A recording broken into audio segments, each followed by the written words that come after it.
the massacre, the sky burned. That was all anyone could remember of the first moments. The sky, once blue and endless, now a canvas of fire and falling ash. They called it the culling, though Earth would remember it as the day 98 million souls were erased in a single breath.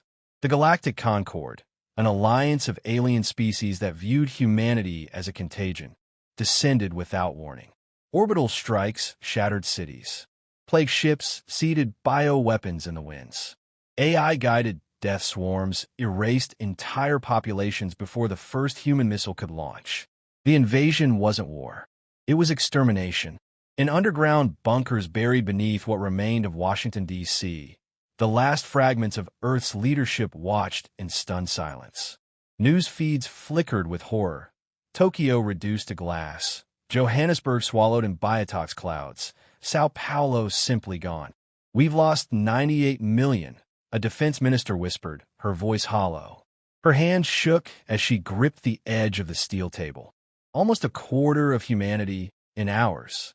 Military assets, the president croaked. His eyes were bloodshot, unblinking, crippled.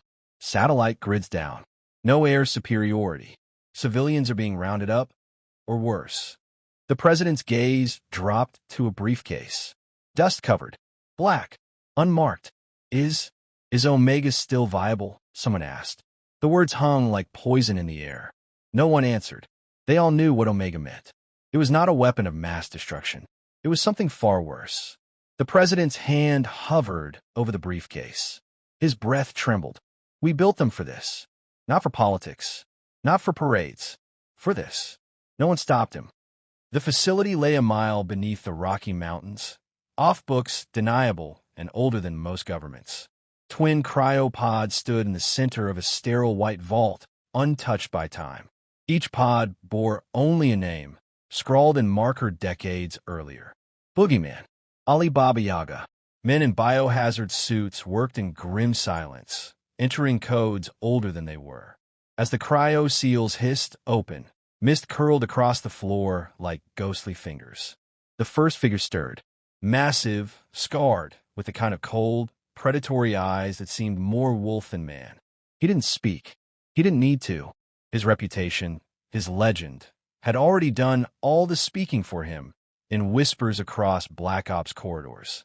The second was smaller, thinner, her features obscured behind a featureless mask. With a first radiated brute menace, this one exuded something colder. Precision, control, inevitability. She moved like a shadow detached from its owner. Welcome back, one of the techs murmured, though his voice shook. They were terrified, and rightly so. These were not soldiers. These were not heroes. These were monsters built for the end of the world. The boogeyman's voice was gravel when he finally spoke. Status. The tech handed over a tablet with trembling hands. Images of devastation scrolled by. Burning cities, mass graves, alien war machines. Target profile, the woman, Baba Yaga, asked softly. Her voice was ice and smoke. Galactic Concord, the tech whispered. Alien coalition. They killed nearly 100 million. They're exterminating us. The boogeyman cracked his neck. Authorization? Protocol Omega, the tech said, and his words were like the opening of a final seal. You're cleared. Full operational discretion. For a moment, no one moved. Then the boogeyman smiled, a slow, crooked thing that didn't touch his eyes. The Baba Yaga tilted her head slightly, the barest twitch of acknowledgement. No orders were given. None were needed. These two had been awakened for one purpose only. Hours later, the first alien patrol vanished in the smoldering ruins of Colorado Springs. When the second patrol arrived, they found something nailed to a rusted highway sign. An alien skull, split in half, the word justice carved into the metal in blood. The hunt had begun, and Earth's last monsters were loose. The hunt begins. The first deaths were dismissed as statistical noise. Isolated incidents. Resistance was expected. After all, the Galactic Concord had conquered hundreds of worlds. Humanity would be no different. They were wrong. When the third alien outpost was found obliterated, no survivors, no black box, only blood-slicked bones arranged in grotesque patterns. they began to understand. Something had gone terribly wrong. Whispers spread through the alien occupation forces. Something was hunting them. In the ruins of what had once been Denver, a group of alien officers surveyed the carnage. Scorched vehicles, split bodies, no projectile traces, no plasma burns. The deaths were personal, brutal, intimate. One of the officers, a reptilian strategist named Zarlis, hissed through needle-like teeth. Primitive weapons, yet efficient. No energy signatures, no orbital strikes. This was hand-to-hand. The younger soldiers shifted uneasily. These humans should be broken, another muttered. We killed millions. Their governments have collapsed. Zarlis stared into the smoke. His 4 eyes narrowed. Fear, he whispered. It's not the numbers. It's the terror. This is psychological warfare. Miles away, a lone figure crouched atop the skeletal remains of a skyscraper. His breathing was steady, calm. His hands worked methodically, assembling crude explosives from scrap metal, wire, and stolen alien tech. The American Boogeyman. His eyes scanned the convoy approaching below, sleek alien vehicles, shimmering with anti-grav fields. He counted silently. Thomas' heartbeats. Detonator in hand, he pressed the trigger. The lead vehicle vanished in an explosion of dirt and plasma. Before the rear guards could react, their vehicles shuddered, EMP charges frying systems. Panic spread. Then the Boogeyman struck. He was a blur, a phantom among screams. A serrated knife gutted the first alien. A shotgun blast, homemade and brutal, sent another crashing to the ground. The survivors fired wildly, but he was already gone, moving between cover like a shadow. In less than 3 minutes, the entire convoy was annihilated. He left no survivors, only a message carved into the hull of a burning truck. Vengeance. On another front, in the shattered ruins of Berlin, the aliens made a discovery far more chilling. 20 of their elite commandos, each genetically enhanced for speed and resilience, had been found. Every one executed with a single bullet through the eye or heart. No alarms triggered.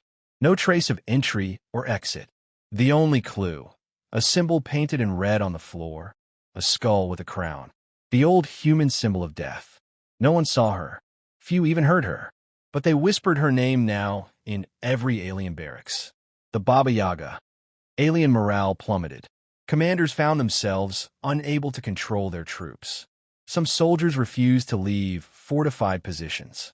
Others disobeyed orders, raving about ghosts and earth devils.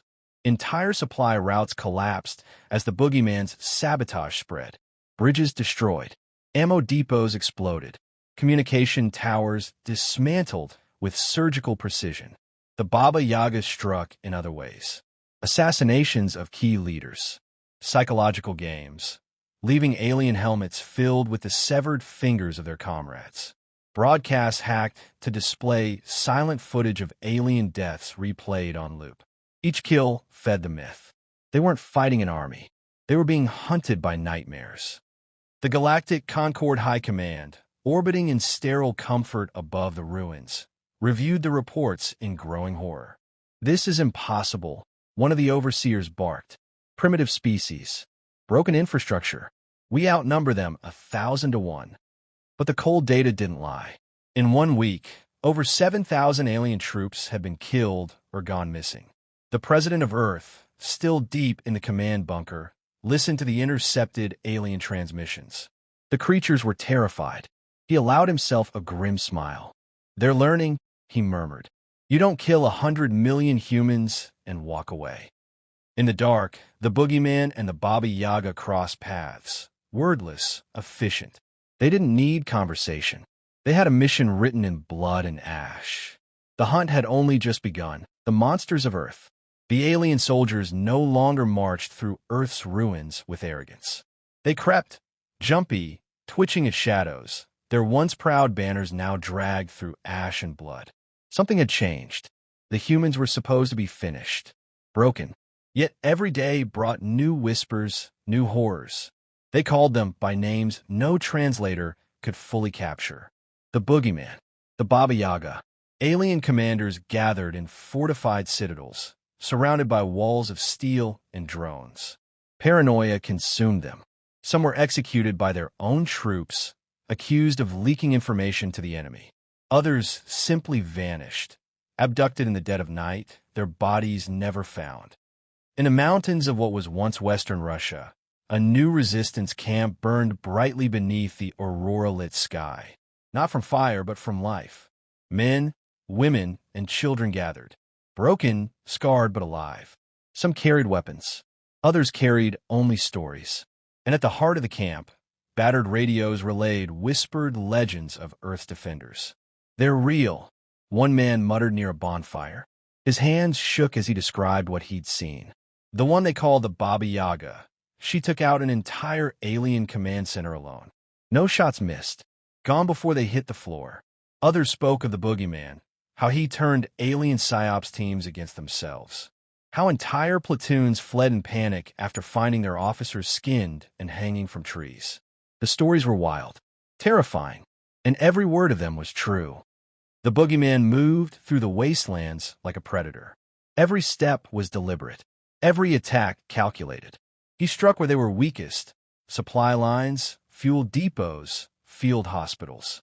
He learned the aliens' patterns, adapted, improvised, building weapons from scavenged parts, turning their own tech against them. More than once, alien commanders found messages scrawled in blood on shattered walls. "I see you. I'm coming." The Baba Yaga worked differently. She didn't leave messages. She left silence. An entire alien communications facility in northern Africa ceased transmitting. When recovery teams arrived, every soldier inside was dead. Single shot kills, each body left precisely where it fell. No alarms triggered. No signs of forced entry. One alien officer, half mad with fear, recorded a message before taking his own life. She was there, in the dark, watching. She never speaks. She only kills. The impact on alien morale was catastrophic. Entire units disobeyed orders, refusing to patrol at night. Supplies withered as convoys were obliterated before they reached their destinations. High-value alien commanders demanded extraction from Earth, fearing assassination. The Galactic Concord attempted to deploy hunter-killer drones, artificial assassins designed to flush out the human monsters. It failed. The Boogeyman lured a drone pack into an electromagnetic trap made from stolen components and scrap metal, frying their circuits before dismantling them piece by piece. The Baba Yaga infected another drone network with malicious code, causing the machines to turn on their own masters in a terrifying display of cyber warfare. In the remnants of London, the first major human counteroffensive was born. Hundreds of survivors, farmers, doctors, ex-soldiers, rose up, inspired by the legends. They no longer believed they were prey. They had seen the signs. Human monsters fought for them. The Boogeyman, masked and blood-smeared, appeared before the makeshift militia only once. He said just 5 words: "Get up, fight, make it hurt." Then he was gone, leaving behind caches of weapons, crude explosives, and knowledge. Across shattered cities, other cells formed. Resistance ignited. Small victories mounted. Every alien corpse left hanging. Every sabotage. Every whispered name added fuel to the fire. The Galactic Concord High Command watched the collapse unfold in disbelief. "We have superior numbers. Superior technology," one alien admiral raged. "How are they still resisting?" The answer came from one of their own behavioral analysts, voice shaking. "It's not numbers. It's psychology. We gave the martyrs. We gave the monsters. And now," he hesitated, his voice cracking, "now they believe they can win." In the silent dark of the wastelands, the Boogeyman stood alone, reloading a battered rifle. His hands were steady, his heart cold. A mile away, the Baba Yaga vanished into the night, a glint of steel, the only sign she was ever there. The monsters of Earth had become more than myth. They were the weapons that refused to die, and the hunt was far from over. Retaliation and redemption. The alien exodus began quietly. What had started as a confident occupation devolved into a mass retreat. Planetary governors issued evacuation orders. Supply lines were abandoned. Drones powered down midair as their controllers fled. The Galactic Concord, the same coalition that killed 98 million humans, was running. And it wasn't Earth's armies that broke them. It was fear. From orbit, Commander Threlin, supreme overseer of Earth's pacification, watched helplessly as casualty reports flooded in. Hundreds of patrols wiped out. Convoys ambushed. Officers assassinated in their sleep. Entire divisions vanished without a trace. They hadn't just miscalculated. They had unleashed something they couldn't control. Call for reinforcements, Threlin rasped. We've already lost half the southern fleets, an aide stammered. The High Command wants out. They say the humans they're impossible to subdue. Our war doctrine doesn't work on them. The words stung like acid. Threlin's mind flashed back to the video feeds. Alien soldiers found strung up like grotesque trophies. A general executed on live broadcast. Her killers invisible to every camera. Survivors raving about two human monsters, always two. Always unseen. Always deadly. Threlin realized, too late, what humanity had become. Not a people to be ruled or broken, but a plague. A predator species. On the ground, the resistance swelled. Human flags, tattered, handmade, rose in liberated zones. What remained of Earth population armed themselves with whatever they could scavenge. Old rifles, homemade explosives, stolen alien plasma guns. The Boogeyman moved among them, silent but ever present. He showed them how to hunt, how to strike without mercy, how to survive. The Baba Yaga was less visible. Most never saw her at all. But when key alien figures died, when enemy transmissions fell silent, they knew she had passed through like death itself. Where fear once ruled the survivors, now hope burned in their eyes. And in the ashes of the old world, something new was rising. A humanity with nothing left to lose. The aliens offered a ceasefire. Broadcasts beamed across the skies. Alien voices translated into broken human tongues. They pleaded for an end to hostilities. Promised reparations. Peace. The president of Earth, pale and weary in the underground war room, received the message. They fear us now, he murmured. Do we accept? An advisor asked cautiously. The president shook his head. They murdered almost 100 million of our people. There's no peace. Not this time. His finger hovered over the encrypted comlink. The order was simple. Advance. Take the fight to their stars. The Boogeyman and the Baba Yaga led the first strikes off-world. Using captured alien vessels, they infiltrated orbiting enemy ships, slaughtering crews with chilling efficiency. One by one, Concord battleships fell, sometimes through sabotage, sometimes through direct assault. The galaxy watched in horror as footage leaked. Alien cities burned. Alien citizens fled. For the first time in recorded history, a human counter-invasion had begun. But this wasn't conquest. It wasn't empire building. It was retribution. In the ruins of Sydney, survivors gathered around battered screens, watching grainy footage of the first human boots touching down on alien soil. They cheered through tears, their faces illuminated by the flickering fires of victory. Who are they? A child whispered, pointing at the masked figures leading the assault. Legends, someone murmured. They're what we become when we're pushed too far. No names, no ranks, just the Boogeyman and the Baba Yaga, symbols of what Earth had birthed when extinction came knocking. The galactic concord fractured.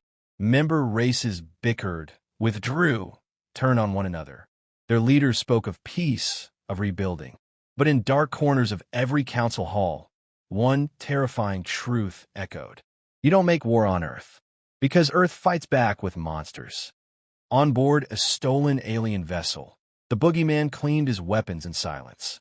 The Baba Yaga sat opposite him, sharpening a blade that had tasted flesh on 6 worlds.